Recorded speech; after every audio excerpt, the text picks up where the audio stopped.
Welcome to Ethics Bulletin. I am Dr. Samaram, Ethics Center, Vijayawada. I am Pramila, Ethics Center, Vijayawada. ముఖ్యాంశాలు: దేవునిలో నమ్మకం, అతీత శక్తుల్లో నమ్మకం, మూఢనమ్మకాలకి, ఛాందస సాంప్రదాయాలకి మూలం. దైవభావాన్ని తొలగిస్తే తప్ప మౌఢ్యం పూర్తిగా తొలగదు.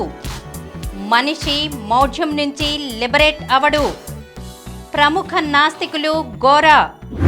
అక్షరాస్యత లక్ష్యం కేవలం అక్షర జ్ఞానం కలిగించడమే కాదు, ప్రశ్నించే తత్వాన్ని, క్రిటికల్ థింకింగ్ని పెంపొందించడం.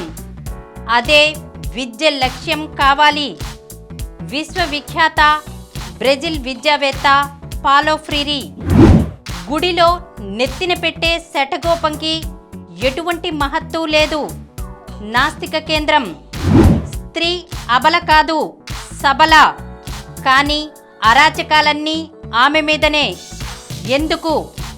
నాస్తిక కేంద్రం. నాస్తిక చైతన్యానికి ప్రతీకలు సమరం యూట్యూబ్ ఛానల్స్లోని పాజిటివ్ ఎథియిజం త్రిభాషా కార్యక్రమాలు.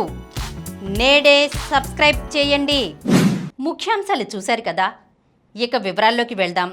డాక్టర్ గారు, దేవునిలో నమ్మకం, అతీత శక్తుల్లో నమ్మకం, మూఢనమ్మకాలకి, ఛాందస సాంప్రదాయాలకి మూలం. దైవభావాన్ని తొలగిస్తే తప్ప మౌఢ్యం పూర్తిగా తొలగదు. మనిషి మౌఢ్యం నుంచి లిబరేట్ అవడు అన్న గోరాగారి మాటలను కాస్త వివరించండి. నిజమేనమ్మా, గోరా గారు చాలా స్పష్టంగా చెప్పారు. చాలామంది ఎన్ని మూఢనమ్మకాలు, ఒక మూఢనమ్మకం వేసి ఒక మూఢనమ్మకం. ఏంటి మూఢనమ్మకాలు? ఈ మూఢనమ్మకాలు ఎలా పోతాయి అంటారు. కొంతమంది మూఢనమ్మకాలను రూపొందిస్తారు. చేస్తూనే ఉన్నామండి. అబ్బా ఎన్ని మూఢనమ్మకాలు, ఆ మహత్యాల మనస్తత్వం, ఈ మూఢనమ్మకాలు ఏంటి అర్థం కావట్లేదు. గోరా గారు స్పష్టంగా చెప్పారు. దీనికి మూలం దేవుడు, అతి శక్తుల్లో నమ్మకం, దానితో మతం. అంచేత మూఢనమ్మకాలని పూర్తిగా నిర్మూలించాలంటే దేవుళ్ళో నమ్మకం పోవాలి, అలాగే మతం పోవాలి. మతం వెన్నాడాలి, దేవుళ్ళో నమ్మకాన్ని వెన్నాడాలి. అప్పుడే మనిషి లిబరేట్ అవుతాడు. లేకపోతే గొంగళ్ళలో కూర్చొని వెంట్రుకలు ఊరుకున్నట్లే ఉంటుంది. గొంగళ్ళు అన్ని వెంట్రుకలే, ఏం చేస్తాం. అందుకని మూఢనమ్మకాలకు మూలం ఏంటి? దైవభావం, దేవుళ్ళో నమ్మకం. మతం, ఆ మతం పుట్టే దగ్గర చనిపోయే వరకు ఎన్ని రకాలంటి ఛాందస సాంప్రదాయాలు పెట్టేసేసి మనిషిని దాసుడు చేసేస్తుంది. మతం, నా మతం, నేను పలానా మతం, నాకు నా మూఢనమ్మకాలు అంటే లేదండి, కానీ నేను పలానా మతస్థుని చెప్తాడు. అదే చాలు వాడు మూఢనమ్మకాలు మూలం. వాడేదో కొన్ని మూఢనమ్మకాలు కూడా, కానీ మతం అది అడుగున ఎన్నో రకాలంటి నియమాలు, నిబంధనలు, ఆచారాలు, సాంప్రదాయాలు పెట్టి వాడికి అన్నోయింగ్లీ ఆ మతానికి వాడు దాసోహం చేస్తుంది. మతమే మొత్తం మూఢనమ్మకాలకు మూలం. ఎన్నో రకాల నియమాలు, నిబంధనలు ఇన్ననే కనిపెట్టిన మతం. అందుకనే గోరగా చెప్పారు. అది చెప్పిన కరెక్ట్. లేకపోతే ఎన్ని మూఢనమ్మకాలు రకరకాలుగా. ఒక మామూలు కొంతమంది దెయ్యాల నమ్మకం, కొంతమందికి ఏమో జాతరలో నమ్మకం, కొంతమందికి ఏమో పూనకాలలో నమ్మకం, దేవుడు పూర్తాడు. లేకపోతే ఏమో ఇక జాతకాల నమ్మకం, లేకపోతే వాస్తుశాస్త్రంలో నమ్మకం, జ్యోతిషుల నమ్మకం, అదా ఎన్ని నమ్మకాలు. ప్రతిదీ చివరికి ఓ బాబా నేను దైవా సముద్రం అంటే వాడికి పెడతాడు, కాళ్ళవాడి పడతాడు. వాడికి బాబా నడిస్తే వాడు పాదులను ముట్టుకుంటే ఆ పాదులను తీసుకుంటే ఎక్కడ పోయి మనకి మోక్షం వచ్చేసుకుంటున్నారు. ఏమిటిదంతా ఎందుకు అంటే, కొందరు వ్యక్తుల్లో, దైవాంశ సంభూతుడై ఉన్న వ్యక్తుల్లో ఒక పెద్ద మహత్యం ఉంటుంది. వాళ్ళ పాదధూళి చాలు మనకు మోక్షం రావడానికి అంటారు. మోక్షం, స్వర్గం, నరకం, పూర్వజన్మ, పునర్జన్మ ఇవన్నీ కూడా ఎక్కడి నుంచి వచ్చాయి? ఈ రకమైన నమ్మకాలు.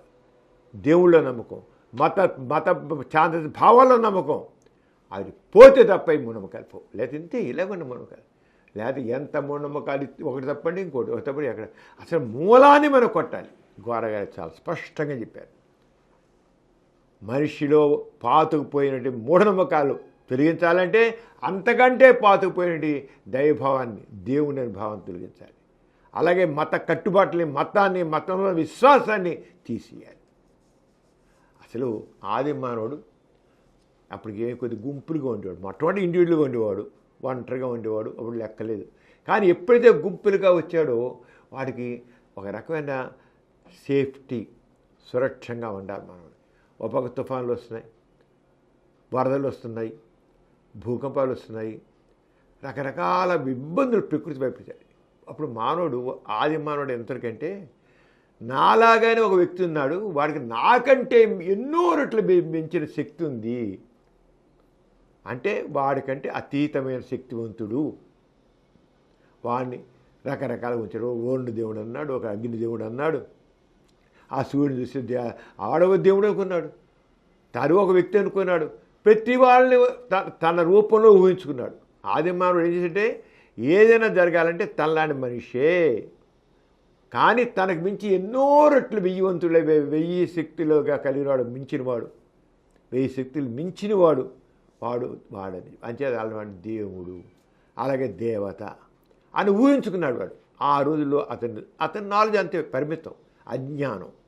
అజ్ఞానంలోంచి నిదానంగా వచ్చింది దేవుడని భావం వచ్చింది. దేవుడని భావం వచ్చేలా కొంతకాలం సాగింది.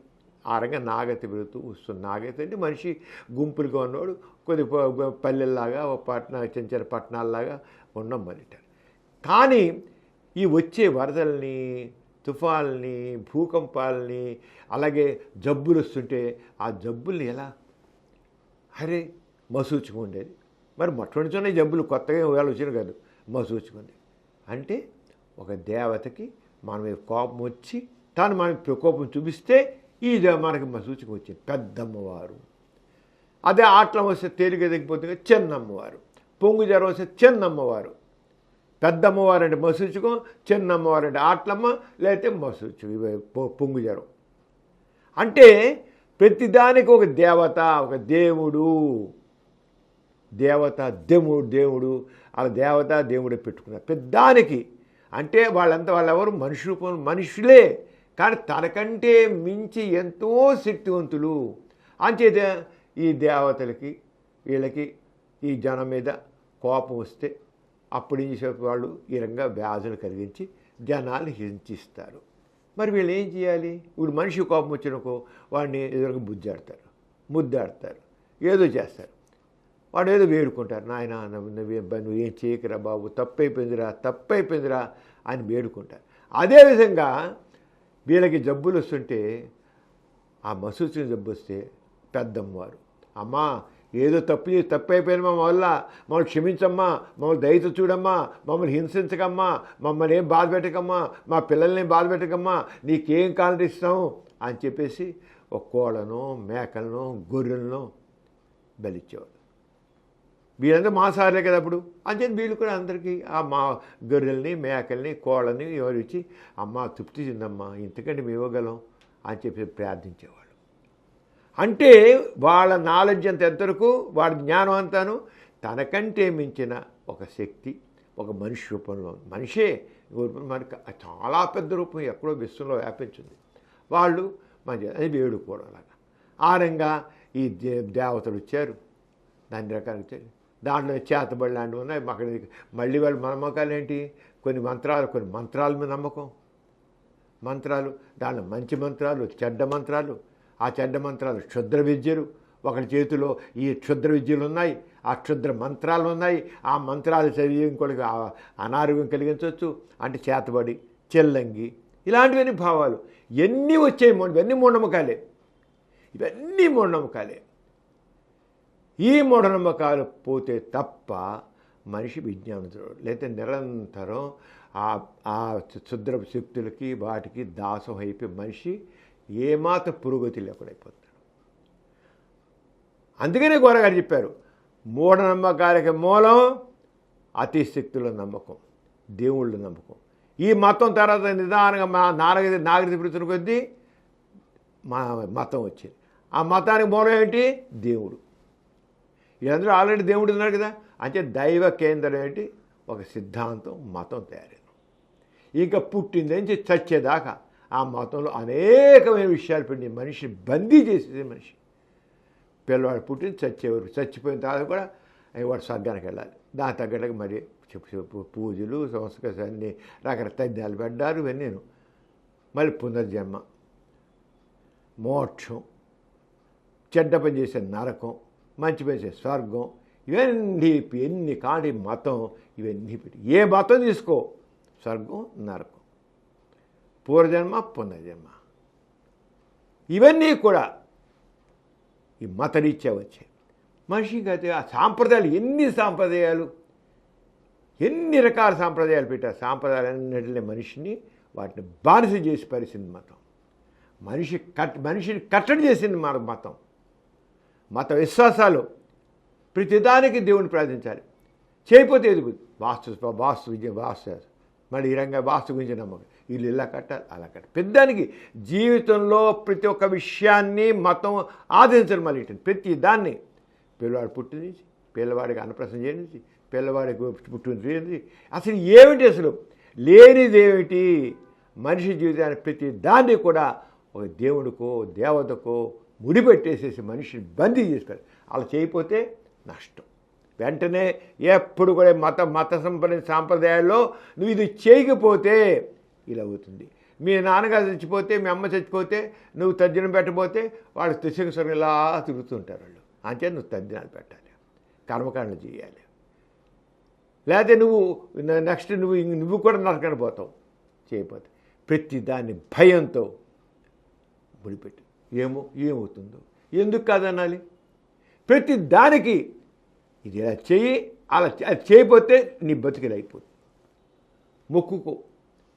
మొక్కుకుంటే దేవుని ప్రార్థించు, నేను నీకేది సమర్పించుకుంటాను రక్షించండి.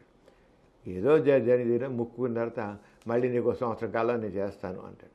చేయకపోతే తిరుపతికి గుండు చేయించుకోవడం, ఇంకో గుడికి గుండు చేయించడం చేయించుకోపోతే అమ్మో ఏమైపోతుందో, దేవుడు ఎలా చేస్తాడో, ఆ దేవత ఏం చేస్తుందో, మన బతుకేమైపోతుందో. ఎక్కడ చూన్నావో నేను మతం పెట్టిన సాంప్రదాయాలే, నేను మతం పెట్టిన భయం.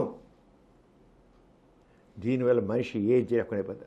అందుకని ఈ రకంగా అవన్నీ చేసి అంచేత ఈ రకంగా ఆచారాలని సాంప్రదాయాలని చేత ఈ దేవుళ్ళో నమ్మకం వల్లనే ఆ దైవ కేంద్రం ఆ రంగం మతం బట్టి అంచేత మూఢనమ్మకాలను కొట్టేయాలంటే, మనిషి లిబరేట్ చేయాలంటే దేవుళ్ళో నమ్మకం పోవాలి, తర్వాత మతంలో నమ్మకం పోవాలి. అసలు మతాన్ని వదిలిపెట్టాలంతే.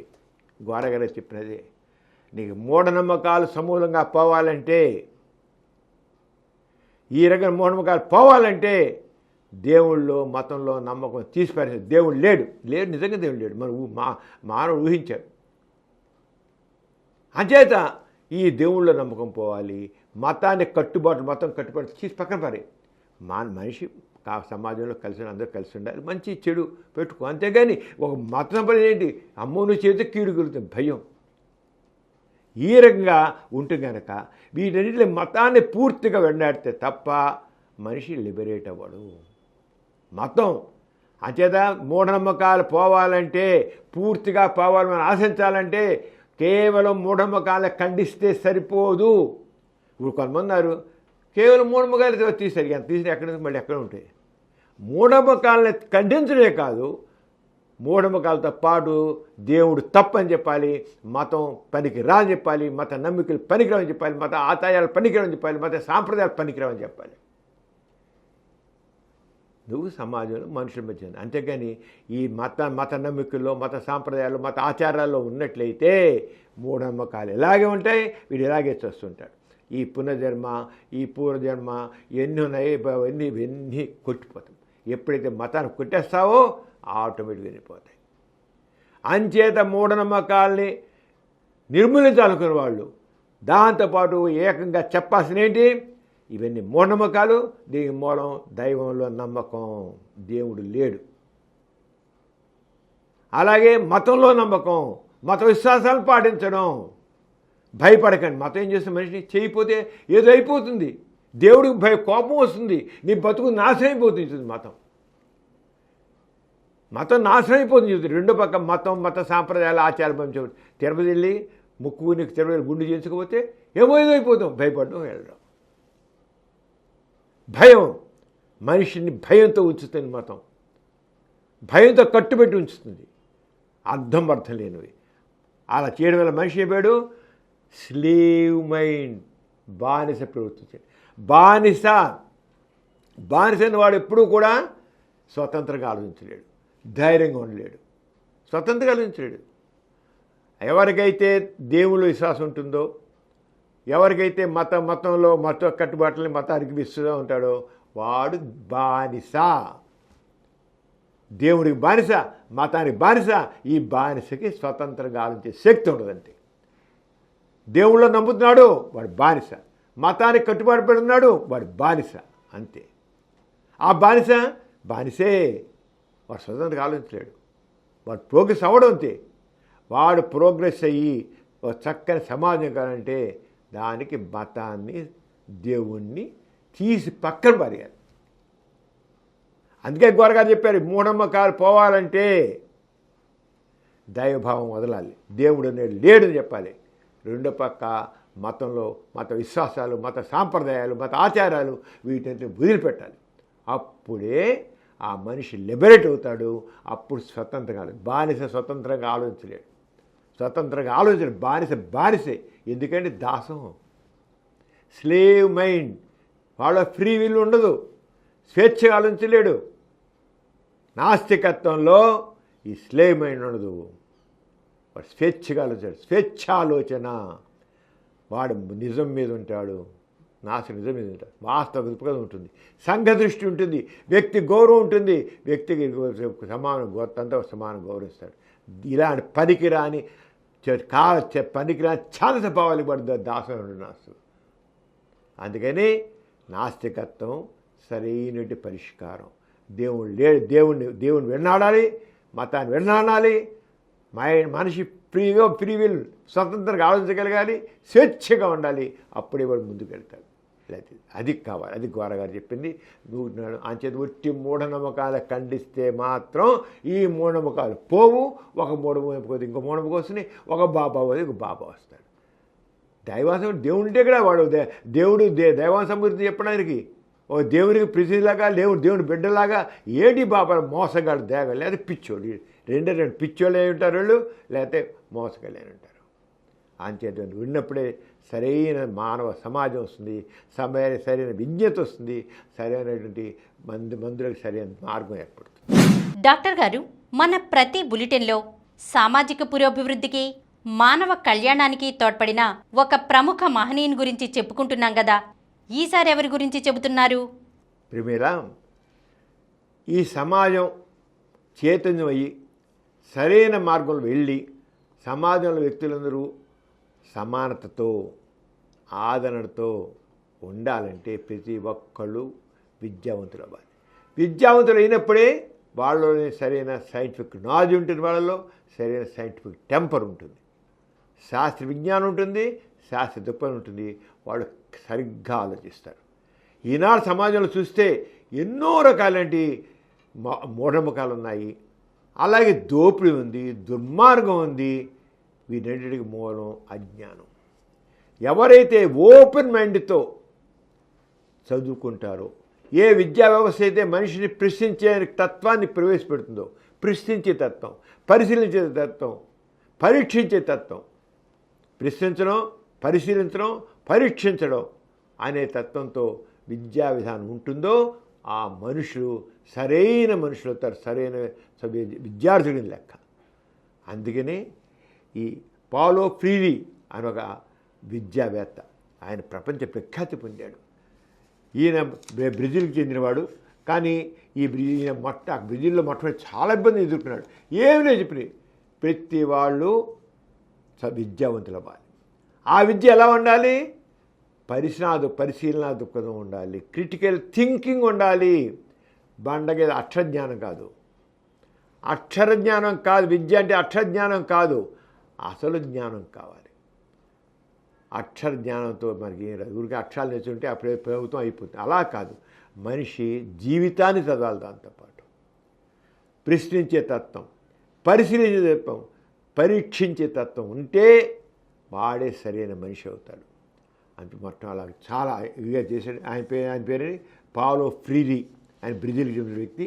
ఆయన విద్య సమాజ పరివర్తనకు, దారిద్ర్య నిర్మూలనకు, ఆకలిని అంతం చేయడానికి ఒక విప్లవాత్మకమైన సాధనం. ఏమన్నాడైనా విద్య అనేది సమాజంలో మార్పు తేవడానికి, తన ఒక మార్పు కాదు, సమాజంలో మార్పు తీసుకురావడానికి, దారిద్ర్య నిర్మూలన, బీదరికం పోవడానికి, అలాగే ఆకలిని అంతమొందించడానికి కావాలి విద్య. ఆ రంగాల నుంచి నిరూపించిన పాలో ఫ్రీర్ అన్నమాట. ఆయన ఏం చేయాలి? విద్య లక్ష్యం మనిషి వ్యక్తిత్వ వికాసం. వ్యక్తిత్వ వికాసం అంటే చక్కగా ఆలోచించగలడం, స్వేచ్ఛగా ఆలోచించగలడం, అన్ని విషయాలు అన్ని కోణాలు చేయడం, మనిషి ఎటువంటి బందికానాల్లో లేకుండా సరిగ్గా ఆలోచించగలడం, వ్యక్తిత్వ వికాసం, వ్యక్తి సామర్థ్యాలను పెంచి మంచి వ్యక్తిగా పెంచడం, అలాంటివి కావాలి.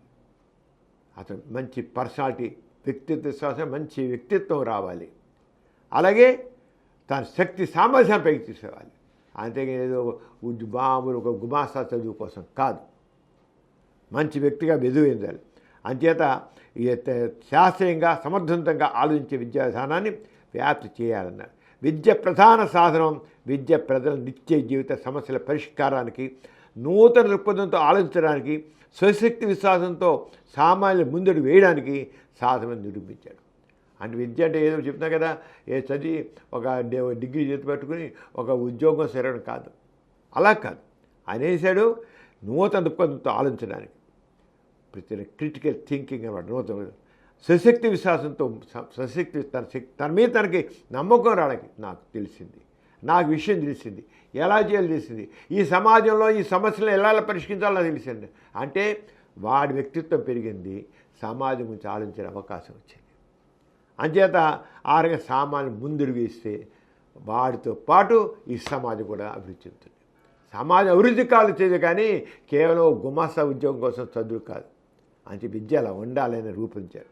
విద్య మానవ విముక్తికి సాధనం అని ఆయన మోటో ఏంటంటే, విద్య మానవ విముక్తికి సాధనం. దేని నుంచి విముక్తి? మానవ విముక్తి అంటే వాడికి రకరకాలుగా బంధికానాలు ఉండే మనిషికి. మతం ఒక బంధికాన, మూఢనమ్మకాలు ఒక బంధికాన, ఇవన్నీ బంధికానాలు. ఆ బంధికానాల నుంచి బందీ అయిన వాడిని విముక్తి చేయడమే విద్య యొక్క ప్రముఖ విధం. లిబరేట్ అవ్వాలి, ఫ్రీగా ఆలోచించాలి. Sky is limit. తను ఆలోచించడానికి ఈ స్కై ఈజ్ లిమిట్ అంటాం. ఆకాశమే హద్దుగా ముందుకు వెళ్ళాలి. తన జ్ఞానం పెంచుకోవాలి. ఈ సమస్యలకి, సమాజంలో సమస్యలకు పరిష్కారం అందించాలి. ఇలా చేయాలి. ఇప్పుడు సైంటిస్టులు ఉంటారు చూడు, ఈ సైంటిస్టులు ఏం చేయాలి, కొత్త ఎప్పుడు కొత్త వాళ్ళందరూ చేయబట్టి ఇప్పుడు మనతో ఇలా ఉన్నాం. అంతే ప్రతి వ్యక్తి కూడా తనకున్న పరిధిని మించి ముందుకు వెళ్ళగలగాలి. చాలా ఎక్కువ విశాలంగా ఆలోచించాలి. ఈ సమాజం చక్కగా బాగుపడడం గురించి ఆలోచించాలి. అతని వ్యక్తిత్వం పాటు సమాజ పురోగతి కావాలి. ఆయన మరి ఎంత ఫాలో ఫ్రీ అయింది, ఎంత స్పష్టంగా చెప్పాడు. ఇంత కాదు, ఆయన దక్షిణ అమెరికాలో ఒక గ్రామీణ ప్రాంతాల్లో తాను చేసిన విద్యా ప్రయోగాల ద్వారా ప్రపంచాన్ని నిరూపించి విశ్వవిఖ్యాతి చెందాడు. చేసి చాలా చేశాడు. విద్య ఇలా చదవాలి, ఇలా ఉండాలి విద్యను చేస్తే దాంట్లో ఆయన దక్షిణ అమెరికాలో గ్రామీణ ప్రాంతాల్లో చేసింది వండర్ఫుల్ రిజల్ట్స్ వచ్చాయి. దాంతో ప్రపంచవ్యాప్తంగా ఆయన చేయాడు. ఆయన ఏదైతే చెప్పాడో, ఏదైనా కావాలని కోరుకున్నాడో అది నిరూపించి చూపించాడు. 1960 దశకంలో బ్రెజిల్లో ఆయన జరిపిన అద్వితీయ కృషి విద్యలో నిహితమైన విప్లవాత్మక శక్తిని వెలుగులో తేడా మార్గం సుగమం చేసింది. అక్షరాస్యత లక్ష్యం కేవలం ప్రజలకు అక్షర జ్ఞానం అందజేయడమే కాదని, వారిని తట్టి మేలుకొల్పి ఆర్థిక, సామాజిక, రాజకీయ చైతన్యాన్ని పెంపొందడానికి, స్వశక్తి విశ్వాసాన్ని పెంచడానికి, తమ జీవితానికి తాము కర్తలమని గుర్తించడానికి మార్గమని పేదలకు, అన్నార్థులకు తెలియజేశాడు. అంటే మామూలు కూడా ఏదో కాకుండా నువ్వు చదువుకో, నువ్వు నీ జీవితాన్ని మార్చుకోగలవు. నువ్వు ఇలా ఉండాల్సిన అవసరం లేదు. నువ్వు విజ్ఞానవంతుడవు, విశాలంగా ఆలోచించు. నీ బతికే బాగుపడడం కాదు, నీతో పాటు అనేక బ్రతుకులు బాగుపడతాయి. మొక్కలే కాదు, నీతో పాటు ఈ సమాజం కూడా బాగుపడుతుంది అని ఈ రంగా ఆయన విశాలమైన భావాలని పేదలలో పెట్టాడు. పేద ప్రజల లిబరేట్ అయ్యారని ఆలోచించి మంచిగా చేశారన్నమాట. 30 గంటల అక్షరాస్యత ప్రయోగాలు పేదల్లో నవచైతన్యాన్ని, తమ ఉనికిని, శక్తి సామర్థ్యాలను, సమాజంలో తమ స్థానాన్ని గుర్తింపు చేయడానికి విద్యకు విప్లవాత్మక మార్గమని పాలో ఫ్రీరీ నిరూపించాడు. అనాదిగా అణిగిమణి ఉన్న ప్రజలను ఒక్కసారిగా విద్యతో చైతన్యపరిచి వారిలో సంభాషణ ద్వారా నచ్చజెప్పడం ద్వారా విప్లవాత్మకమైన చైతన్య స్రవంతిని ప్రచురింపజేశాడు. గ్రామీణ ప్రాంతాల్లో పెత్తందారులు, ధనవంతులు కంగు తిన్నారు. ఓ రోయ్, ఇదేంట్రా బాబు, ప్రజలందరినీ మేలుకొల్పేస్తున్నాడు, మన బతుకులు అయిపోతాయి అనుకున్నారు. ఇంతవరకు పెత్తందారుల పాలన జరుగుతోంది, పెత్తందారుల అజమాయిషీ జరుగుతోంది. ఎప్పుడైతే పేద ప్రజల్ని మన చదువు ద్వారా మేలుకొల్పి మీలో నిద్రాణమైన శక్తులు ఉన్నాయి, శక్తులు గుర్తించండి, ఉద్యమించండి అన్నాడు. అంతే, చెప్పలే మార్పు వచ్చింది, విప్లవాత్మక మార్పు వచ్చింది. ప్రజల్లో ప్రశ్నించే చైతన్యం పెరిగితే తమ మనుగడకు ఆధిపత్యానికి ముప్పని గ్రహించారు. చివరికి బ్రెజిల్ దేశంలో మిలిటరీ పాలకులు అవాక్కయ్యారు. మిలిటరీ వాడు కూడా అమ్మబోబోయ్ ఇదేంటి అయితే ఇంక మన పాలన మిలిటరీ పాలన ఉంది అక్కడ. మిలిటరీ వాళ్ళు కూడా అదిరిపోయారు. ప్రజల చైతన్యం అయితే మనం ఏమైపోతాం? వాళ్ళ చైతన్యం ముందు మన తుపాకులు ఏమాత్రం పనిచేయవు. అంటే చైతన్యం అనేది దాని ముందే అణుశక్తి అణుబాంబులు కూడా బలాదు ఎందుకు పరిగణపోతాయి. అందుకని పేదల చేతిలో అక్షరం ఒక విప్లవాత్మక సాధనం కావడం, ప్రశ్నించే పరిస్థితి చైతన్యం పెరగడానికి మిలిటరీ ప్రభుత్వం సహించలేకపోయింది. చూడు, చదువుకోండిరా, చదవండిరా, చదువు అర్థం ఇదిరా, చదువుకోండిరా, మీరు చదువు అర్థం ఇది, మీ బతుకు బాగుపడే కాదు సమాజం బాగుపడుతుంది, పెత్తందారుల పాలన పోతుంది, మీరు హాయిగా ఉంటారు అని చెప్పారు. ప్రజలు అలాగే నిజంగా అతను మాట విన్నారు, చేశారు. దాంతో కంగుతైన మిలిటరీ వాళ్ళు పెట్టుకున్నారు. మూఢనమ్మకాల్ని తమ కర్మ ఇంతేన చితికిలు పడి కూర్చునే మనస్తత్వాన్ని చైతన్యవంతులైన సామాన్య ప్రజలు అక్షరాస్యతతో విడనాడగలిగారు. ప్రజలు దారిద్ర్యానికి, అసమానతలకు కారణం ప్రజల చైతన్యం కాకపోవడమే. ఎందుకు ఈ దారిద్ర్యం ఉంది, ఎందుకు ఇది దుర్మార్గం ఉంది, ఎందుకు ఈ దుష్టత్వం ఉందంటే వాళ్ళు అజ్ఞానంలో పడి ఉండడమే కారణం. అది పాల్ ఫ్రీరీ నిరూపించాడు చేసి వారు విద్యతో ప్రజలను మంద మనస్తత్వం నుండి చైతన్యవంతమైన ప్రశ్నించగల స్థితికి సామాన్యులు తీసుకురావడంతో బ్రెజిల్ మిలిటరీ ప్రభుత్వం పాల్ ఫ్రీని దేశం నుండి తరివేసింది. మిలిటరీ ప్రభుత్వం ఒక వ్యక్తిని, అమ్మ బాబోయ్, ఒక వ్యక్తి తాలు మన పునాదులు కదిలిపోవడానికి దేశం తరివేసింది. అది విద్యని సరిగ్గా అర్థం చేసుకుంటే, విద్య యొక్క అర్థాన్ని తెలుసుకుంటే ఎలాంటి పునాదులైనా కదిలిపోతాయి.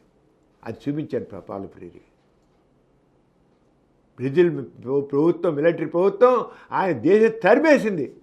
ఇంత చేశాడు, చదువుకోండిరా, చదువుకుంటే ఇలా ఉంటుంది అని చెప్పిన దానికి ప్రజలు చైతన్యయ్యారు. వాళ్ళు అలాగే ఇదే పెత్తందారి పాలనని, ఈ మిలిటరీ పాలనని గడగడలాడించారు. చదువు ఎంత గొప్ప, చదువు విలువ తెలిస్తే ఏదో గుమ్మాస్తాగిరి కోసం చదువు కాదు, అసలు చదువుని చెప్పాడు, చదువుకు అర్థాన్ని చెప్పాడు. చదువు అంటే ఏమిటి, అక్షర జ్ఞానం అంటే ఏంటి, ఈ విద్య అంటే ఏంటి అని చెప్పాడు.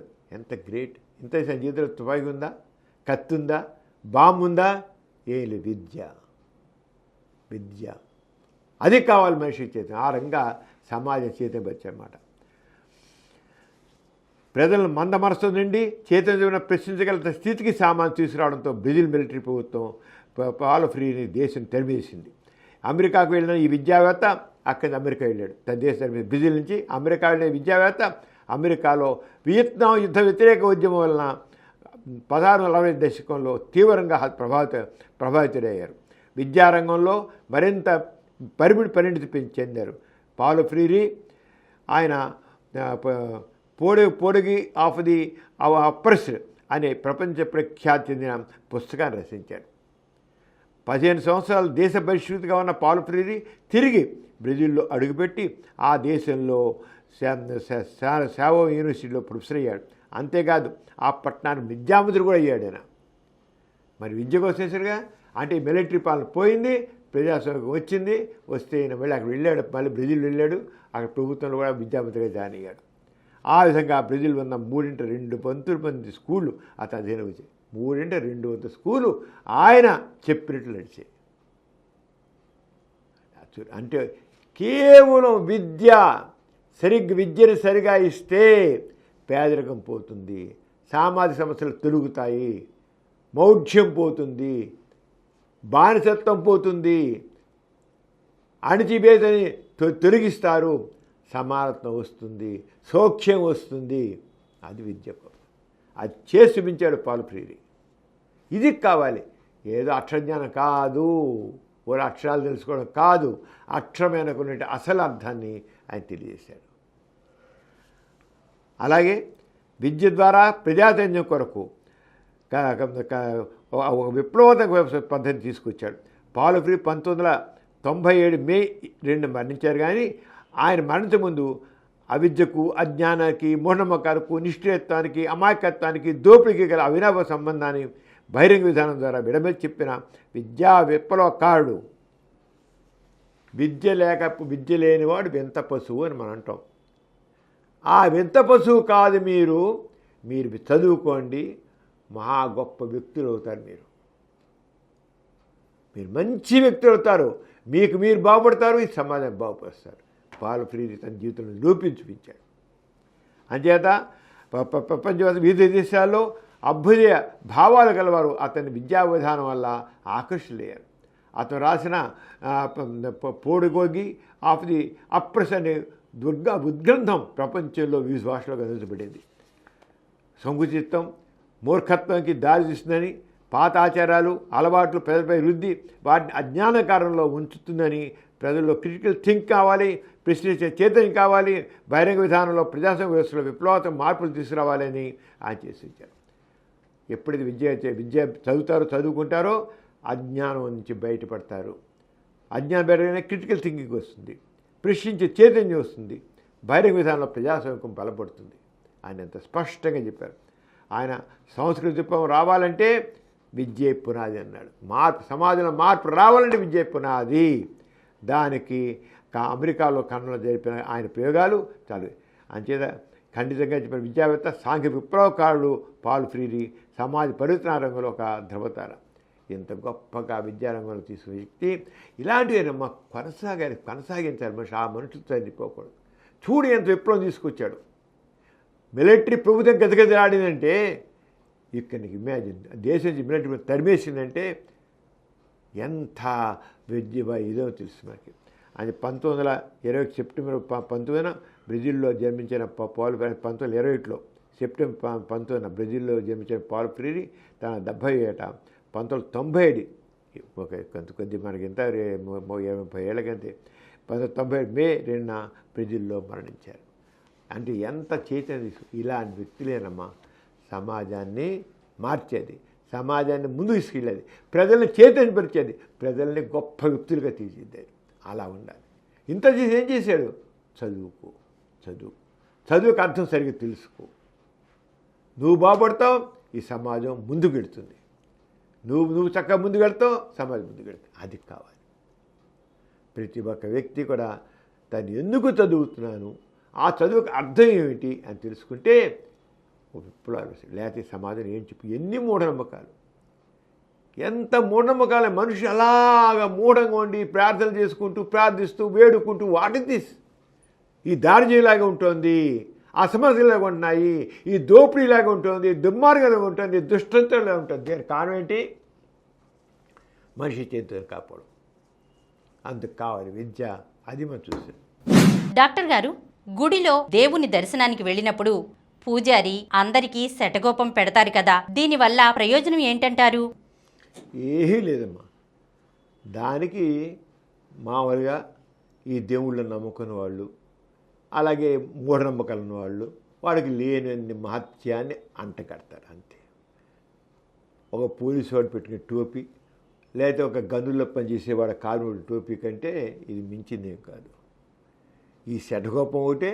ఆ గనుల్లో ఒక ముగ్గు గనులు పనిచేసేవాడు నెత్తిని పెట్టుకుంటాడు టోపీ లాంటిది, ఒక రేకుది, అలాంటి మెట్లు. అంతకంటే ఏం లేదు, దానికేం విలువ ఏం లేదు. కానీ ఈ దైవానికి సంబంధించిన ఎన్నైనా సరే ప్రతి దానికి ఏదో గొప్పదన ఆపాదిస్తారు. అది ఈ మతంలో ఉన్న దాంట్లో గొప్ప విశేషత. ప్రతిదానికి ఒక మాత్యాన్ని అంటకాడే, ప్రతిదానికి లేనిపోయిన ఆపాదించడే. ప్రశ్నించేవాడు ఉండదు కదా. దేవుడికి సంబంధించిన విషయంలో, మతానికి విషయంలో ఏమీ అడగకూడదు. ఏం ప్రశ్నిస్తే వాడు నరకని పోతాడు, లేదా కళ్ళు పోతాయి, వాడు చచ్చిపోతాడు. ఇంతే. దైవ సంబంధమైన విషయాన్ని దేన్ని ప్రశ్నించకూడదు. ఆస్తికత్వం ఈ మతం మనిషిని అలా పనికిరాని చవట కింద చేస్తుంది. మతం దేవుడికి సంబంధించి ఏది ప్రశ్నించకూడదు. లేకపోతే ఏంటి ఆ చెడ్డగోపానికి ఏమి దాన్ని లేనిపోని పెట్టే. చూడు ఎలా చూస్తాడు. గుడిలో దైవదర్శనం అయిన తర్వాత పూజారి భక్తుని తలపైన రాగి, కంచు, వెండిలతో తయారు చేసిన శటగోపాన్ని పెట్టి తీస్తాడు. అందరికి తెలిసే, పిచ్చకి చెప్పాల్సిన పని లేదు. ఇలా శటగోపం పైన విష్ణు పాదాలు ఉంటాయట. విష్ణు పాదాలు శటగోపాన్ని తల మీద ఉంచి తీయడం వల్ల శరీరంలో ఉన్న విద్యుత్తు శటగోపంలో ప్రవేశించి శరీరంలో అధిక విద్యుత్తు బయటికి పోయి మనసు తేలిక పడుతుందంట. అబ్బా ఏం చెప్పారా నాయన. అది పెట్టాడు కదా శరీరంలో వేడిగా ఉంటుందంట. మామూలుగా వేడి మనిషి పనికి రాకుండా తలకింద చేసేస్తుంది అని చెప్పి పెట్టి ఇలా తీయగానే ఆ వేడితో దానికి వచ్చేస్తుంది. వాడు ప్రశాంత అయిపోతాడు, హాయిగా ఉంటాడు, కూల్ అయిపోతాడు అన్నమాట. ఎండలోంచి వచ్చి వాడు ఏసీ గదిలోకి వెళ్ళాక అబ్బా ఎంత బాగుందా అన్నట్టుగా, ఎండలోకి వెళ్ళి ఫ్రిడ్జ్లో వాటర్ కదా అయితే అమ్మా ఎంత చల్లగా అనిపిందిరా అన్నట్లుగా అనిపిస్తుంది. చెప్పరు. ఏమీ లేదు, అంత అబద్ధాలే. మనిషిని ఏ రకంగా మెస్మరీ చేయడం మాట. మతం ఎప్పుడు మనిషి మెస్మరీ చేస్తుంది. ఆరుగా తెలిపని అలా విద్యుత్ సహజత్వం ప్రకారం శరీరానికి లోహం తగిలినప్పుడు ఇంకా చూడు చెప్తారు. అధిక విద్యుత్తు బయటికి పోయి మనసు తేలిగిపోతుందని, అలా విద్యుత్ సహజత్వం ప్రకారంగా శరీరానికి లోహం తగిలినప్పుడు విద్యుద్ధావేశం జరిగి ఎంతో ఆరోగ్యం అనగొడుతుందని, తద్వారా మనసులోని ఆందోళన, ఆవేశం తగ్గి ఆరోగ్యం చేకూరుతున్నట్టు. అది పెట్టి తీయగానే మనిషిలో ఒక ఆందోళన ఉంది, స్ట్రెస్ ఉంది, ఏవో ఉన్నాయి, అవన్నీ పోతాయి పెట్టిగానే. ఎందుకని మన శరీరంలో వేడి ఉంది, ఆ వేడి వల్ల మనకు చాలా బాధలు కలుగుతున్నాయి. దాని చేత అది పెట్టి తీయగానే వచ్చేస్తే హాయిపోతాం. అంతా ఒట్టి. అయితే కొంతమంది సజెస్టిబిలిటీ మీద, కొంతమంది చాలా స్ట్రెస్లో ఉంటారు. స్ట్రెస్లో ఏంటో గందరగోళం ఉంటుంది వాళ్ళకి. ఇది పెట్టి తీసాము నీకు అంతా పోతుందంటే సజెస్టిబిలిటీ మెంటాలి కదా. నేను శటకోపం పెట్టి దేవుడి దగ్గర నమస్కారం పెట్టాను, దేవుడి దగ్గర శటకోపం నెత్తి పెట్టాడు పూజారి, నేను చాలా బాగా అయిపోతాను అనుకుంటాడు. అంత ఆటో సజెషన్. ఇదంతా సైకాలజీ అంతే. ఆటో సజెషన్ అంటే వాడు ఎలా అనుకుంటే అలా. ఇంతవరకు నీ స్ట్రెస్లో ఉన్నా బాధగా ఉంది అనుకున్నాడు. ఈ దేవాలయంకి వెళ్ళి శటకోపం పెట్టి తీసాడు కదా నేను హాయిగా ప్రశాంతం అయిపోయాను అనుకున్నాడు. సజెస్టిబిలిటీ మెంటాలిటీ ఫెలోస్ వీళ్ళందరూ. సజెస్టిబిలిటీ అంటే వాడు ఏదో ఎలా చెప్తే అలాగే నడుస్తుంది. వాడు మనసు ఏమనుకుంటే అలాగే నడుస్తుంటాం వాడు. అంతకంటే దాంట్లో ఏం లేదు. అసలు ఒంట్లో వేడి అనేది ఏంటి? అసలు బతుకున్న మనిషి ఇప్పుడు ఒళ్ళు వేడిగానే ఉంటుంది కదా. చనిపోయేదాకా ఒళ్ళు చల్లబడిపోతుంది. చాలామంది మనిషి పోయాక చనిపోయే కొందరికి ఒళ్ళని చల్లబడిపోయింది, పోయినమాట, కదలిక లేదు, కళ్ళు తెరవట్లేదు, పిలిచిన లేవట్లేదు, ఒళ్ళంతా చల్లగా ఉంది, చనిపోయాడు అంటే వాడు బతుకున్నప్పుడు శరీరంలో కణాలన్నీ కూడా మరి జీవ ప్రక్రియలు జరుగుతుంటాయి. ఆ జీవ ప్రక్రియ దీని ఏమంటే మెటబాలిజం అంటాం. ఈ మెటబాలిజం జరుగుతున్నప్పుడు ఏంటంటే ఒక రకమైన కెమికల్ రియాక్షన్స్ అనేది. ఆ మెటబాలిజం జరుగుతుంటే మనకి జనరల్గా ఒంట్లో హీట్ ప్రొడ్యూస్ అవుతుంది. ఏం సరే ఇప్పుడు ఒక కారు ఉంది, ఆ కారు మామూలుగా ఇంట్లో నుంచి మామూలుగా చల్లగానే ఉంటుంది. ఆ కారును కొద్ది దూరం వేసుకుని దూరం వెళ్ళాక ఇంజిన్ వేడెక్కుతుంది కదా. ఎందుకని? ఫంక్షన్ చేస్తుంది కనుక, అది నడిచింది కనుక. ఆరోగ్యమైన మనిషి పని చేస్తుంటే ఒంట్లో పనిచేసినా మనిషి జీవించున్నప్పుడు శరీరంలో కణాలన్నీ పనిచేస్తుంటాయి. చచ్చిపోయేదాకా శరీరం పనిచేస్తూ ఉంటుంది. మనం 100 ఏళ్ళు పెడితే 100 ఏళ్ళు శరీరం పనిచేస్తూ ఉంటుంది. 50 ఏళ్ళు పెడితే 50 ఏళ్ళు శరీరం పనిచేస్తూ ఉంటుంది. దాంట్లో శరీరంలో కణాలన్నీ పనిచేస్తుంటాయి. దీని ఏమంటాం? ఆ జీవ ప్రక్రియ మెటబాలిజం అంటాం. కెమికల్ రియాక్షన్స్ దాంట్లో వచ్చేది. దీని ముఖ్యంగా ప్రతి కణంలోనూ మైటోకాండ్రియా అని ఉంటుంది. ఆ మైటోకాండ్రియా ఆ కణంలోని జీవ ప్రక్రియల్ని అండ్ మెటబాలిజంని కంట్రోల్ చేస్తాయి. దాంతో కొద్ది హీట్ వస్తుంది. ఈ హీట్ కొంతమందికి మామూలుగా నా శరీరం హీట్ బాడీ అండి అంటారు. పైకే ఉంటుంది, మామూలుగా ఉంటుంది. నా హీట్ బాడీ అండి, నాకే కళ్ళు మడుతుంటాయి, ఆ ఒళ్ళు ఏదో నెవ్వు అనిపిస్తుంటుంది అంటారు. అంతే వాళ్ళకి ఏంటంటే ఆ శరీరంలో ఈ మెటబాలిజం ఎక్కువగా ఉంటుందన్నమాట. అంటే ఇప్పుడు ఎలా అంటే హైపర్ థైరాయిడ్ ఉంటుంది. థైరాయిడ్ ఇంకా అందరూ thyroid patient. Hypothyroid, hyper thyroid. Thyroid ఎక్కువ పనిచేస్తుంటే వాళ్ళు హీట్ ఎక్కువ ప్రొడ్యూస్ అవుతుంది. హైపర్ ఒళ్ళు చల్లగా ఉంటుంది, డల్గా ఉంటుంది. జీవ ప్రక్రియలు తక్కువగా నిదానంగా జరుగుతాయి. అక్కడ హీట్ తక్కువ ఉంటుంది, ఒళ్ళు చల్లగా ఉంటుంది. థైరాయిడ్ ఎక్కువగా పనిచేస్తుంటే వేడిగా ఉంటుంది. ఆరోగ్య కొంచెం షుగర్ కంప్లైంట్ వాళ్ళు ఉంటారు. షుగర్ ఎక్కువగా ఉన్నవాళ్ళు చూస్తే వాళ్ళు కూడా ఒళ్ళు వాళ్ళు వేడిగా ఉంటున్నారు. షుగర్ ఎక్కువగా ఉన్నవాళ్ళు మామూలుగా కొద్దిగా యావరేజ్గా ఉంటే లెక్కది, కానీ షుగర్ ఎక్కువగా ఉన్నవాళ్ళు, షుగర్తో ఎక్కువ బాధపడుతున్న వాళ్ళకి ఒళ్ళు వేడిగా అనిపిస్తుంటుంది. అలాగే కొంతమందికి ఎనీమియా, రక్తహీనత బాగా ఉంటుంది, వాళ్ళు చాలా తక్కువ రక్తం ఉంటుంది, వాళ్ళు కూడా ఒళ్ళు వేడిస్తుంటుంది ఎక్కువ. ఎందుకంటే మన శరీరంలో ఈ కణాలు నిరంతరం పనిచేస్తుంటే ఎక్కువ హీట్ ప్రొడ్యూస్ అవుతుంది. కూర్చొని శరీరం మనిషి బతుకుతున్న కాలం శరీరంలో కణాలు పనిచేస్తుంటాయి. పనిచేసినప్పుడు మన మైటోకాండ్రియా ఏదో హీట్ ఇవన్నీ ప్రొడ్యూస్ అవుతూనే ఉంటాయి. అది ఎవరి మన మనిషి బాగున్నప్పుడు రక్తం మంచి రక్తం ఉందనుకో, వాడికి ఆర్బీసీ బాగుంటాయి, హీమోగ్లోబిన్ బాగుంటుంది, ఆక్సిజన్ క్యారింగ్ కెపాసిటీ. మన శరీరంలో ప్రతి కణానికి ఆక్సిజన్ తీసుకెళ్ళేదంటే మన ఎర్ర కణాలు అంటే హీమోగ్లోబిన్. ఎర్ర కణాలు హీమోగ్లోబిన్ నిరంతరం ఆక్సిజన్ తీసుకెళ్తుంటుంది. దానివల్ల అక్కడ పని జరుగుతుంటుంది. అక్కడ వేడి కూడా మెటబాలిజం వల్ల జరిగే వేడి కూడా దానివల్ల చల్లబడి దాన్ని తీసుకుని రక్తం వెళ్ళి వెనక్కి వెళ్ళిపోతుంది. ఆక్సిజన్ అందిస్తుంది. అక్కడ కార్బన్ డైఆక్సైడ్ వాటిని ఏది ఎక్కువ తీసుకెళ్ళిపోతుంది. అంచేత రక్తం బాగున్నవాడు పర్వాలేదు. ఎవరికి రక్తహీనత ఉంటుందో వాళ్ళు ఒళ్ళు కాస్త వేడిగా ఉంటుంది. రక్తం మరీ బాగా తక్కువ చేసేది లేదు. బాగా రక్తం తక్కువ ఉన్నవాళ్ళు మాత్రం కారణం అంటే ఆక్సిజన్ క్యారింగ్ కెపాసిటీ తగ్గిపోయిన వాళ్ళకి ఒళ్ళు హీట్గా ఉన్నట్టు ఉంటుంది. నాకు హీట్గా అంటుంటారు. నాకు ఎనీమియా ఉన్నవాళ్ళు హీట్గా అంటే వాళ్ళకి ఆ చల్లదనం కణాలని చల్లపరచట్లు ఆక్సిజన్ వెళ్ళి తక్కువ ఆక్సిజన్ వెళ్తుంది. ఎందుకంటే హీమోగ్లోబిన్ తక్కువ ఉంది కనుక. ఈ రకంగా బాడీలో హీట్ ప్రొడ్యూస్ రకరకాల కారణాల వల్ల ఉంటుంది, జబ్బుల వల్ల. మనం మామూలుగా బాగా నడుస్తాం లేదా ఆటలాడాం, ఒళ్ళు ఎడిగిపోతుంది. ఎందుకని మెటబాలిజం పెరిగింది. అంటే ఇది ఎక్కడి నుంచి వస్తుంది? అన్ని కణాలు ఉన్నా ముఖ్యంగా శరీరానికి ముఖ్యంగా బ్రెయిన్ సెల్స్, లివర్ కూడా లివర్ నుంచి కూడా హీట్ బాగా వస్తుంది అన్నమాట. హార్మోన్స్ మన శరీరంలో రకరకాల హార్మోన్స్ ఉంటాయి. ఆడవాళ్ళు ఈస్ట్రోజన్, మగవాళ్ళు టెస్టోస్టెరాన్, అలాగే ఇన్సులిన్, ఈ రకంగా ఎన్నో రకాల హార్మోన్స్ ఉన్నాయి. ఈ హార్మోన్స్ వల్ల కూడా మనకి అలాగే కొన్ని మందులు వేసుకుంటాం. ఆ మందుల వల్ల కూడా మనకు వెళ్ళి వేడి వస్తుంది. ఈ రకంగా వేడి ఉంటుంది. అంచేది ఈ చెటకోపాలు పెట్టడం వల్ల పోవడం అంటే ఉండదు. అది ఉంటాయిలాగా ఈ శటకోపాలు తీసేది ఉండదు. శటకోపం రాదు, వెళ్ళదు అసలు. ఇదంతా మూఢనమ్మకము. నేను ఎందుకు చెప్తున్నా అంటే హీట్ పోయిందంట. కొంతమందికి టెన్షన్, స్ట్రెస్ ఉంటుంది. స్ట్రెస్ ఉంటే మన బాడీలో ఎక్కువగా రియాక్షన్. ఎందుకంటే ఎడ్రినల్ గ్లాండ్ ఎక్కువగా పనిచేస్తుంది. స్ట్రెస్ ఉన్నప్పుడు ఎడ్రినల్ మళ్ళీ బాడీ హీట్ ఎక్కిపోతుంది. అప్పుడు కోపం వస్తుంది, ముఖం వేడెక్కిపోతుంది. కాబట్టి బాగా కోపం గమనించండి, ముఖం వేడిగా ఉంటుంది. ఎందుకని వ్యాసోడైలేషన్ వస్తుంది. వ్యాసోడైలేషన్ వచ్చి హీట్గా ఉంటుంది. అలా వచ్చి నెత్తిని పెట్టమని చూస్తే సరిగ్గా తగ్గిపోతుంది నిమిషంలో, ఏం పోదు. వాడు కోపం తగ్గితేనే తగ్గుతుంది. అలాగే స్ట్రెస్ ఎక్కువ ఉంటుంది, ఎక్కడ పోతుంది? కోపం వల్ల ఏం అవ్వదు.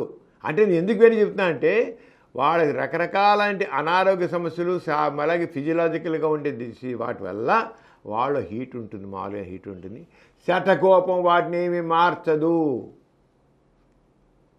దాని శటకోపంలో ఏమి పోదు. ఇది కేవలం మూఢనమ్మకం. ఈ మతం ఆ మూఢనమ్మకాన్ని పెంచి పోషించి మనుషులు ప్రతి దేవాలయంలో పూజ నెత్తిని తీసారు ఏం పోదు. ఒక క్షణంలో ఏం పోతే ఎలా పోతుంది? ఆ మెటల నిజంగా మెట్లలోనే వెళ్ళిదే చెప్పానే, ముగ్గు గనుల్లో పనిచేసే నెత్తిన తక్కువ ఊరి మీద పోలీసుడికి నెత్తిన టోపీ, ఎనప టోపీ డిప్పు ఉంటుంది. వాడికి ఎంత ఉన్నారు, వాడికి ఇంకెంత హీట్ అంది బయట పోదు. కానీ వాడి హీట్ ఎక్కేది వాడి శరీరం బయట ఎండలో ఉంచున్నాడు కనుక. ఇది పోదే, అది కూడా చెటకొమ్మలాడిది నెత్తిన డిప్ప, పోలీసు డిప్ప, అక్కడ బుగ్గలు వేసే డిప్ప. ఆ డిప్ప వేడింది పోయి వాడి ఒళ్ళు వేడికి చెమట చస్తుంటాడు వాడు. ఈ శటకోపాని కోసం ఈ అబద్ధాలు, ఈ మొత్తం ఎన్ని రకాల అబద్ధాలు చెప్పి మనిషిని మోసగిస్తుంది, దగా చేస్తుంది, బురిడి కొట్టిస్తున్నట్టు ఇంత అంత కాదు అసలు విషయం. ఎందుకంటే ఒక సైన్స్ తెలిసిన వాడు ఇలాంటివన్నీ మనం తెలుసుకోవాలి, సైన్స్ తెలుసుకోవాలి. అవన్నీ ఒకటి అబద్ధాలను తెలియాలి. అంతేగాని ఒక మహత్యాలు అంటగట్టి దానికి ఏదో గొప్ప శటకోపానికి మహత్యాలని మీనింగ్లెస్ అంతే. అంచేత శటకోపానికి ఎటువంటి మహత్యం లేదు. అది ఊరికి పెట్టి తీయడానికి. అంటే మనిషికి ఊరికి చెప్తున్నానే, మనిషిని బీడి కొట్టిన తప్ప ఇంకేం లేదు. అంతకని ఏది ఎంత ఒట్టిది అంతే, దీనివల్ల ఏమి జరగదు, అంత దగా మాటలపై ఇంకేం కాదు. ఎథీస్ట్ బులెటిన్లో చిన్న విరామం.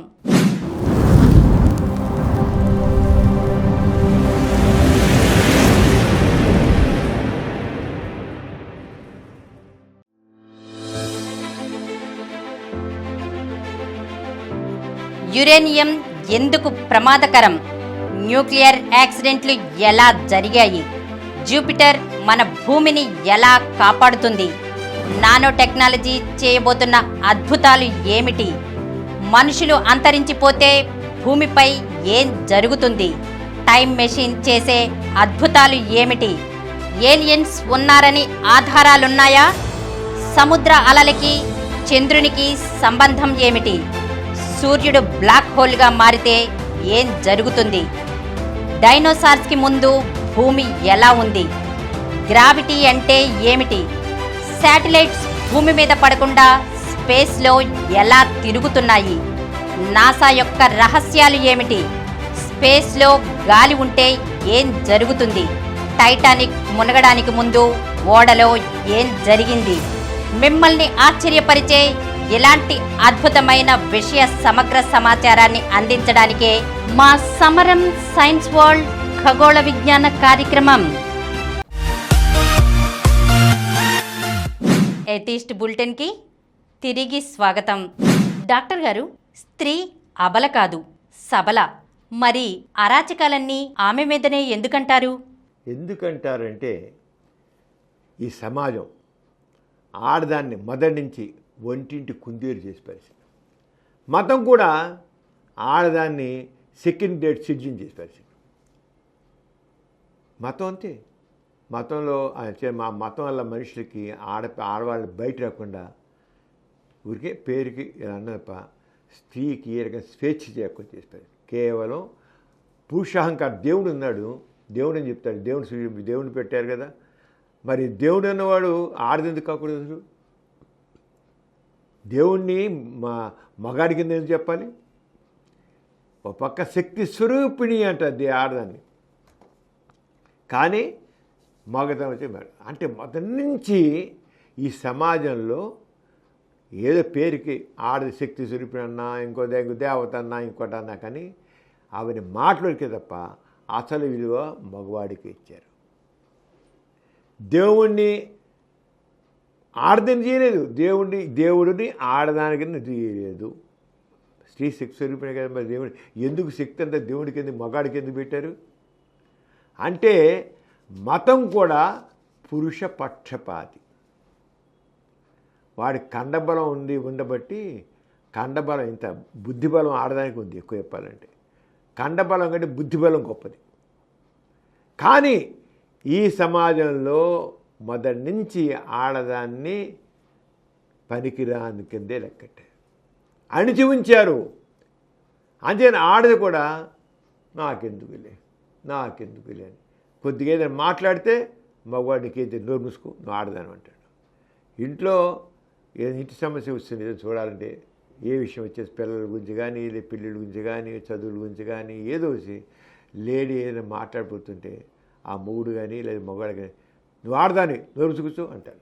మేము మాట్లాడుకుని నీకేం తీయదు అంటారు. తీసి పక్కన పరుస్తారు.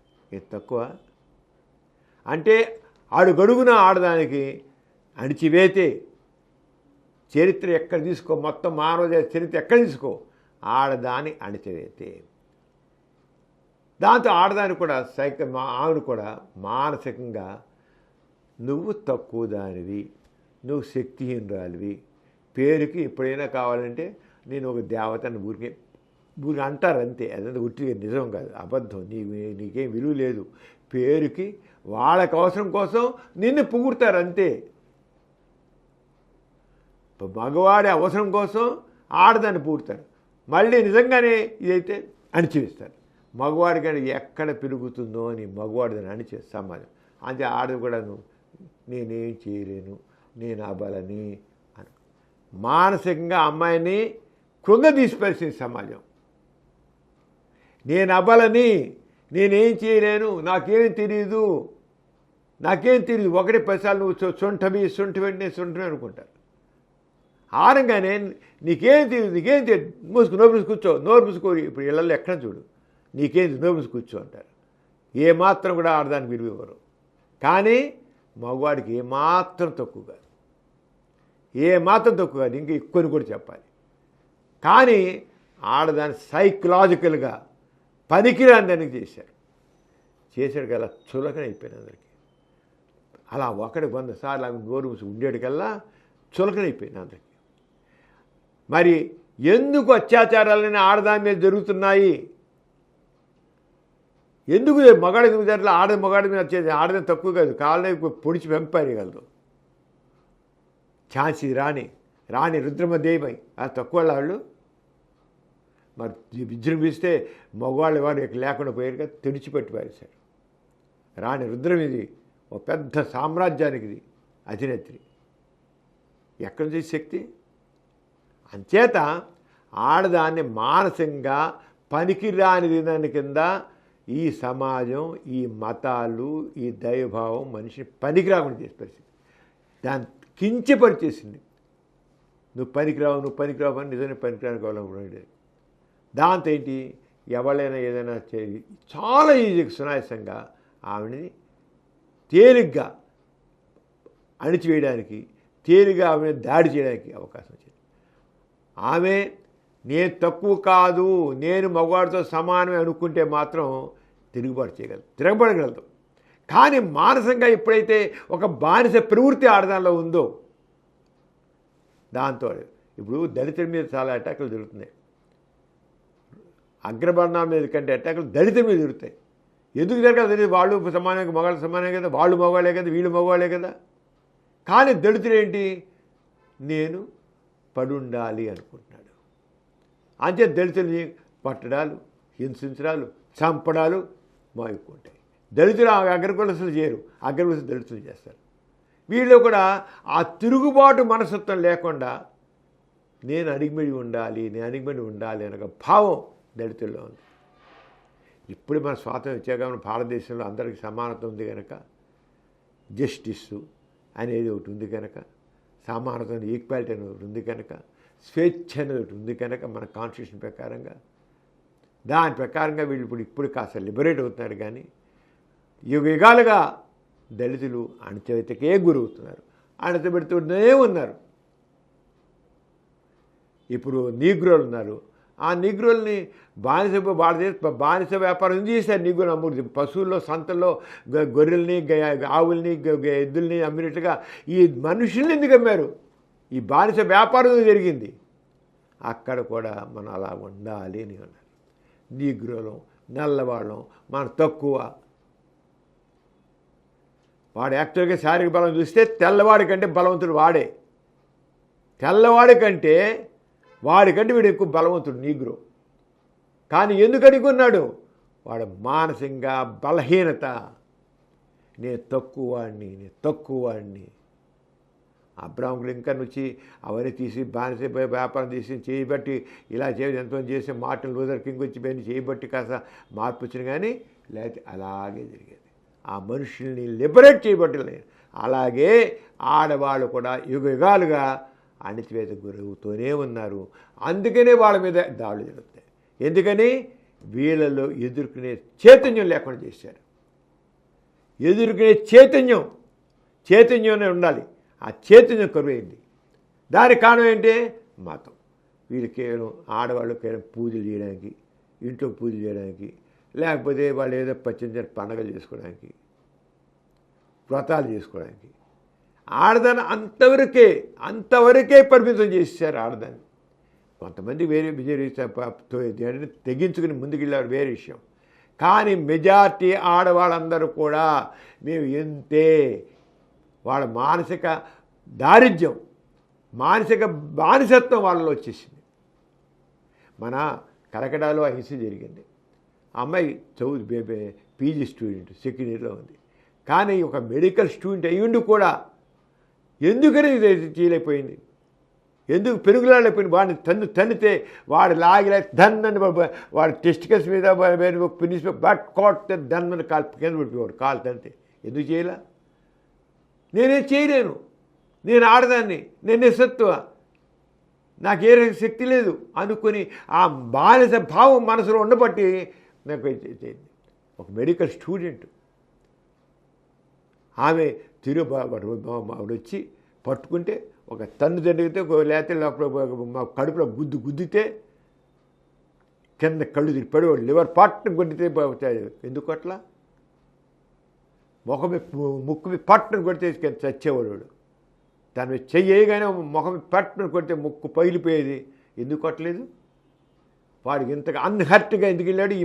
ఈ అమ్మాయిని ఘోరంగా రేప్ చేసి ఘోరంగా హింసించినవాడు. ఆ అమ్మాయి ఒక్క చోటైనా చేపెట్టి పట్టాను కొట్టలే. అమ్మాయి తెలిసే మెడికల్ స్టూడెంట్స్ ఈ నోస్ ఎక్కడ కొడితే మనిషి చస్తాడో తెలుసు, ఎక్కడ కొడితే మనిషి నిస్సత్తు అయిపోతాడో తెలుసు, అందరికీ తెలిసాడు. ఎందుకు కొట్లా?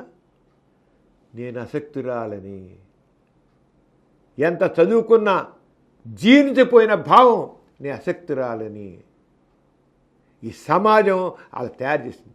తరాలుగా యుగాలుగా ఆడదాన్ని పనికిరాని దాని కింద చేశారు. దానికి కారణం మన మత సాంప్రదాయాలు, ఆచారాలు, మన భావాలు. ఆడదాన్ని ఒంటింటి కుండేలు చేశారు, ఏదో పూజలు చేయడానికి, వ్రతాలు చేయడానికి.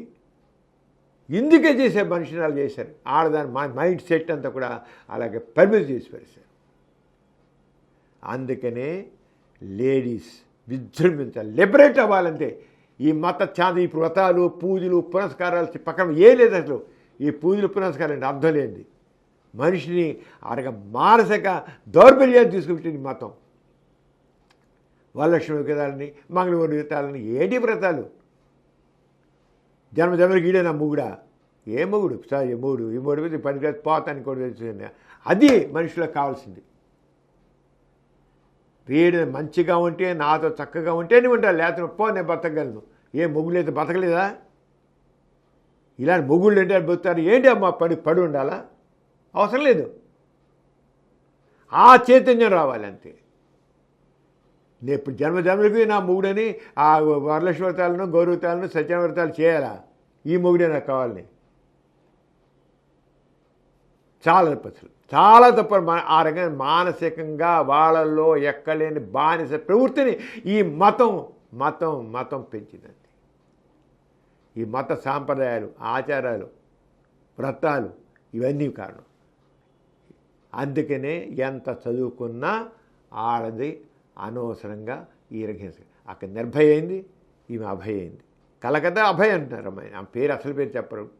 అభయ నిర్భయించి అభయ దాకా. ఇది ఎందుకంటే దారుణమైన హింసాకాండ జరగాలి?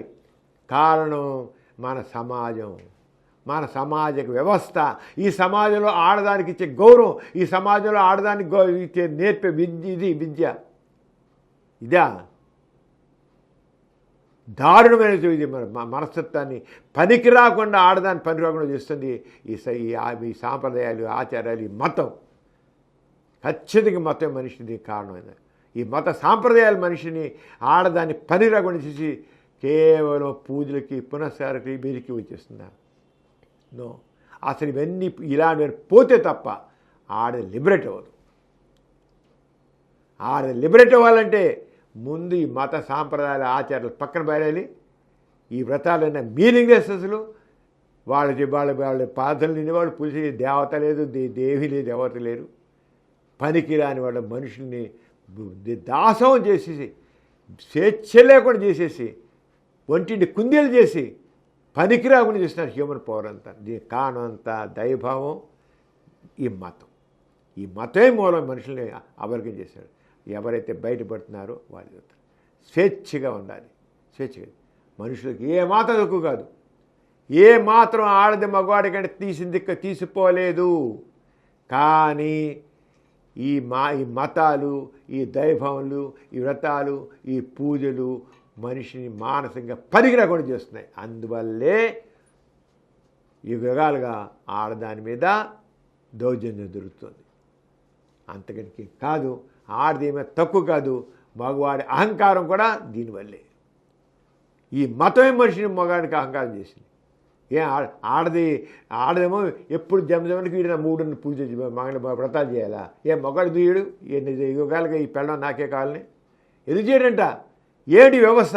ఈ సాంప్రదాయాలు ఏంటి? ఈ ఈ పిల్లవే నాకు దివ్యకాలంగా ఉండాలని పూజలు చేయాలి, వాడుకు పెట్టాలి పూజలు. ఇక్కడే అర్థం చేసుకోవాలి ఆడది అంటే ఆడదాన్ని పనికి రాకుండా చేస్తుంది మతం. అందుకనే జరుగుతుంది, అందుకని మగవాడు అహంకారం పెరుగుతోంది, ఆడదాని ఇలా అవుతుంది. మగవాడు అహంకారం పెరగడానికి కారణం ఏంటి? వాడు చవటే, మగవాడు ఏం గొప్ప ఏంటి, వాడు ఏం కాదు, వాడేం గొప్పడు కాదు, ఇది తక్కువ కాదు. అందుకని ఆడదాన్ని ఈ రకమైన లిబరేట్ అవ్వాలి. ఇవి చెప్తానే మూలం అంతా మతం, మత సాంప్రదాయాలు, ఈ ఆచారాలు, పూజలు, పునస్కారాలు ఇవే ఆడదాన్ని పనికి రాకుండా చేస్తాయి.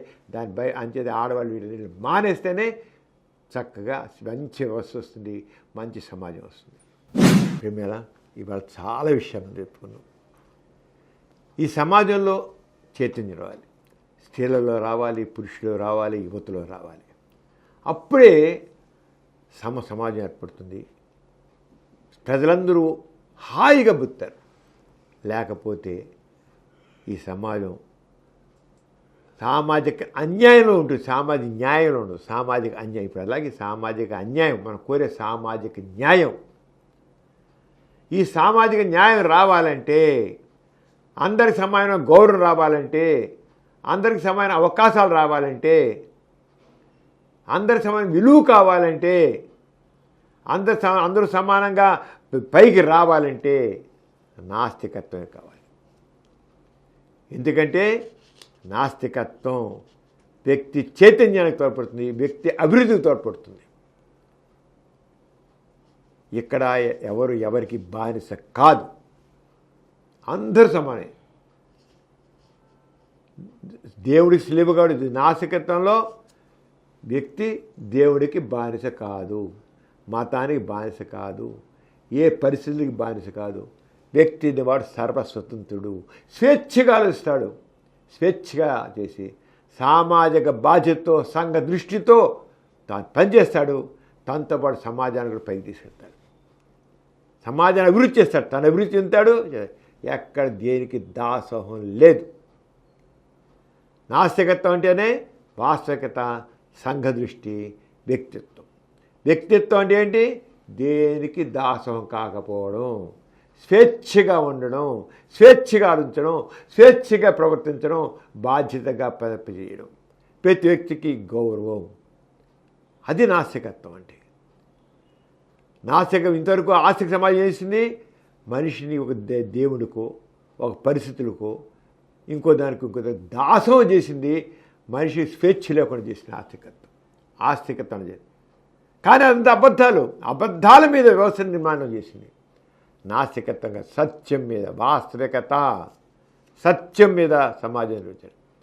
ఎప్పుడైతే వ్యక్తుల్లో సత్యం మీద సమాజం ఏర్పరిచి సామాజిక వ్యవస్థ ఏర్పాటు చేయడం వస్తుందో, సంఘ దృష్టితో సమాజం ఏర్పాటు చేయడం వస్తుందో, వ్యక్తికి విలువ ఉంటుందో, సాంఘిక న్యాయం ఉంటుందో, సామాజిక న్యాయం ఉంటుందో, ఆ సమాజం చక్కగా ఉంటుంది, అందరూ హాయిగా ఉంటారు, ప్రతి వాళ్ళకి సమానంగా గౌరవం ఉంటుంది, సమాజం విలువ ఉంటుంది.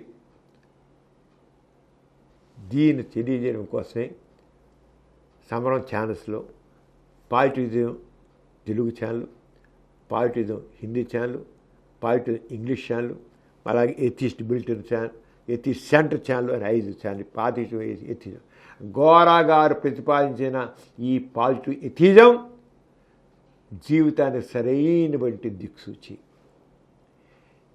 ఎథిజం ద్వారా, నాస్తికత్వం ద్వారానే, గోరా గారు ప్రతిపాదించిన పాజిటివిజం ద్వారానే సరైనటువంటి మానవుడు తయారవుతాడు, సరైన మానవుడు తయారవుతాడు, సరైన సమాజం వస్తుంది. కేవలం దేవుడు లేదు అంటే సరిపోదు. దేవుడు లేదన్నప్పుడు ఏమిటి సమాజ నిర్మాణం ఎలా ఉండాలి? ఈ సమాజంలో ఆర్థిక వ్యవస్థ ఎలా ఉండాలి, రాజకీయ వ్యవస్థ ఎలా ఉండాలి, విద్యా వ్యవస్థ ఎలా ఉండాలి, సంస్కృతి వ్యవస్థ ఎలా ఉండాలి, సైన్స్ రంగం, సాంకేతిక రంగం ఎలా ఉండాలి, ఇవన్నీ గోరా గారు స్పష్టంగా చెప్పారు. ప్రతి ఎక్కడ దేనికి వ్యక్తి దాసోహం లేదు, వ్యక్తి మూలం, వ్యక్తే మూలం. వ్యక్తి దేనికి దాసోహం కాదు. వ్యక్తిని వదిలేసి వాటికి ఇచ్చేసి వ్యక్తిని తొక్కేస్తే మాత్రం అది స్వేచ్ఛ. అంచేత గోరా గారు వ్యక్తే మూలం, man is supreme, man is master, man is master. దాని మీదే పాజిటివ్ ఎథిజం చేశారు. దేవుడు లేడు, దెయ్యం లేదు, ఏం లేదు. Man is supreme, man is master, దేనికి దేవుడు స్లేవ్. అలా ఉన్నప్పుడే చక్కగా ఉన్నాయి. మనం ఈ పాజిటివ్ ఎథిజంలో ఈ ఛానల్స్లో కానీ, ఎథిసియన్ ఛానల్లో కానీ లేదు ఎన్నో కార్యక్రమాలు ఇదేనే కాదు. అలాగే నాస్తికత్వాన్ని జీవితంగా ఆచరించేవాళ్ళు, వాళ్ళ వల్ల ఎలా ఉంది, వాళ్ళ జీవితం ఎలా ఉంది, ఎలా మారింది, ఎలా కృషి చేసి వెళ్ళండి. కొన్ని విషయాలు, ఎన్నో విషయాలు మన దీంట్లో చెబుతున్నాం. రాబోయే నాస్తికత్వాన్ని దాని సందేహం. ఇప్పుడు మతం పట్టు సడలింది, మతం పేరు కల ఉంది అంతే. పెరుగుతుండే అనిపిస్తోంది, గుళ్ళకి ఎక్కువ కనబడతారు, తిరుపతిలో ఎక్కువ కనబడుతున్నారు, ఇంకేముంది. ఎంత కేవలం ఒక ఫ్యాషన్. నిజంగా అంత వీళ్ళలో అంత పట్టుదల ఏం లేదు.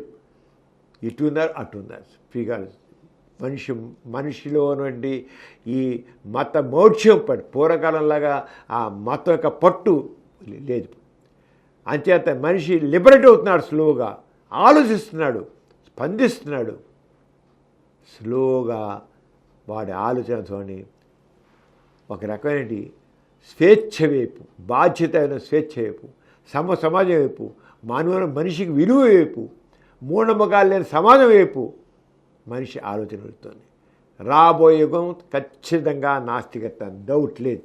నాస్తికత్వం అయినప్పుడే ఆ సమాజంలో వ్యక్తులందరికీ చక్కని గౌరవం ఉంటుంది, చక్కని స్వేచ్ఛ ఉంటుంది, సమాన అవకాశాలు ఉంటాయి, చక్కని ప్రగతి ఉంటుంది, వ్యక్తి ప్రగతి ఉంటుంది, సమాజ ప్రగతి ఉంటుంది. అంచేత వీటన్నిటి గురించి సమగ్రమైన వివరణ ఇవ్వడం కోసమే నాస్తిక సంబంధించిన ఘోరగా పాజిటివ్ ఎథిజం సంబంధించింది. పాజిటివ్ ఎథిజమే కరెక్ట్ అయినటువంటి అప్రోచ్, నిర్మాణాత్మకమైనది. ఇక ఏ దాంట్లో లేదండి. ఇక దేవుడు లేదన్నది మాత్రం సరిపోదు. దేవుడు లేకపోతే వ్యవస్థ ఎలా ఉండాలి? ఆస్తిక సమాజం ఒక రకమైన ఒక జీవిత విధానం, నాస్తికత్వం సంబంధించిన జీవిత విధానం ఎలా ఉంటుంది? నువ్వు దేవుడు లేదన్నావు, నీ జీవిత విధానం ఎలా ఉంటుంది? ఆస్తికుడి జీవిత విధానం ఇదేం చెబుతారు. నాస్తిక జీవితం ఎలా ఉంటుంది? ఆస్తిని ఆలోచనతో ఎలా ఉంటుంది? నాస్తిక ఆలోచనతో ఎలా ఉంటుంది? ఆస్తిని ఆచరణ ఎలా ఉంటుంది? నాస్తిక ఆచరణ ఎలా ఉంటుంది? ఇవన్నీ కూడా ఘోరగారు స్పష్టంగా వివరించారు. దాన్ని మనం ఇంకా ఎక్కువ విస్తృతి చేసుకుంటూ పరిస్థితుల ప్రకారం చేంజింగ్ టైం, చేంజింగ్ ట్రెండ్స్ ప్రకారం నాస్తిక ఏదైతే పాజిటివ్ ప్రతిపాదించారో ఆ పంధాన వాస్తవికత, సంఘదృష్టి, వ్యక్తిత్వం సమాజం ఇంకా ముందుకు వెళుతుంది కూడాను.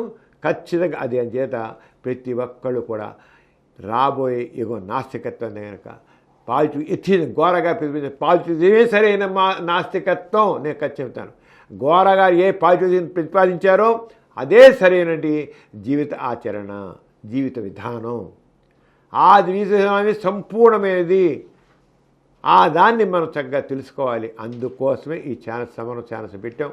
అందరూ చూడండి, దీంట్లో చూడండి పాజిటివ్. మనం దీంట్లో ఎంత నాస్తికత్వాన్ని ఎంత ప్రాక్టికల్గా అప్లై చేసి వివిధ విషయాల్ని అన్వయించుకుంటూ సమాజంలో ఎన్నో విషయాలకు అప్లై చేస్తూ ఎన్ని రకాలుగా మన నాస్తిక దృక్కోణంతో దీన్ని ఎలా చూస్తాం. ఘోరగారు మూఢనమ్మకాలను నాస్తిక దృష్టిలో ఎలా చూశారు. మామూలుగా మూఢనమ్మకాలు వేరు, మూఢనమ్మకం చెప్పడం వేరు. నాస్తిక దృష్టితో మూఢనమ్మకాలు చూస్తే ఎలా ఉంటుంది అంటే అలాంటివి ఎన్నో ఘోరగారి జీవితం గురించి చెబుతున్నాము. ఎన్ని అలాగే నాస్తిక దృక్కోణం జీవితాన్ని పెరిగిన వాళ్ళు అన్ని నాస్తికత్వానికి సంబంధించిన ప్రతి విషయాన్ని ప్రతి వైపు నుంచి ప్రతి రంగం ప్రతి కోణంలోంచి మనం ప్రతిపాదిస్తున్నాం. అది వస్తే అందరూ చూడాలని కోరుతున్నాను. ఇప్పటికీ చాలామంది చూస్తున్నారు. ఇంకా చేసి చక్కని పౌరులుగా మనుషులుగా తయారవ్వాలి. మనసున్న మనిషిగా, సమాజం మనిషిగా, సమాజానికి మనిషిగా ఒక నవమానవుని నిర్మించే దిశలో మనం వెళదాం. దానికోసం ఈ ఛానల్స్ చూడండి.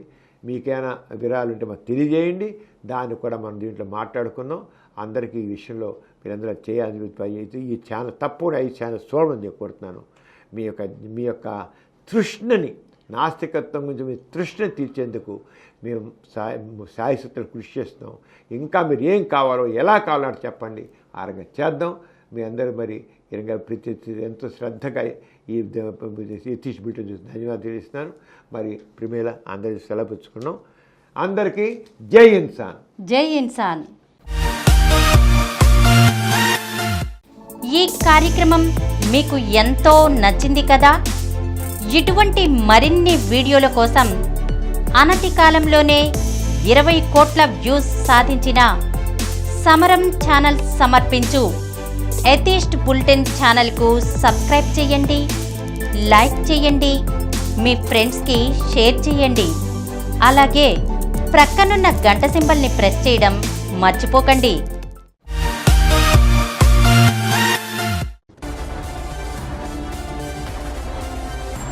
Please download Samaram Channels app from Google Play Store and watch your favorite channels. Click the bell icon and subscribe to the channels.